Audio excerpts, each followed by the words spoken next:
ఎలా అనిపిస్తుంది హరిహర వీరమల్లు? చెప్పారు వీళ్ళు ఇచ్చారు బొబ్బలంకా నుంచి అంత పవన్ కళ్యాణ్ అంటే ₹1,00,00,000 30 కోట్లు తగలేదు. ఇప్పుడు అందుకే 800 కాదు 1000 రూపాయలు సినిమా చూస్తాం. జనసేన అంటే అడిగి ఈ చేతి ఇస్తాడు, ఆ చేతి కొచ్చేస్తాడు. ఎవడైనా కొచ్చేయగలడా? పవన్ కళ్యాణ్ ట్రోల్ చేసే వాళ్ళకి ఏం చెప్తావు? పవన్ కళ్యాణ్ ఎవడో అలా వేసారు, వాళ్ళు అంత గాలి నా కొడుకులు ఏదో మాట్లాడతారు. గాలి నా కొడుకులతో మన పని లేదు. పవన్ కళ్యాణ్ ఏం చెప్పాడు?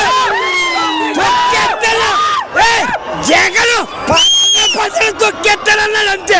తాడేపల్లి కూడా తొక్కేదా లేదా? పవన్ కళ్యాణ్ మోదీ ఏమన్నాడు? ఒక తుఫాన్. పవన్ కళ్యాణ్ అంటే తుఫాను. పవన్ కళ్యాణ్ అంటే తుఫాన్. కలెక్షన్ ఎంత వస్తుంది? కలెక్షన్ 2,000 కోట్లు వస్తుంది. అసలు డబ్బు కూడా పని లేదు. అసలు ఎంత 800 కాదు 1000 రూపాయలు పెట్టుకోమని తొడగొట్టు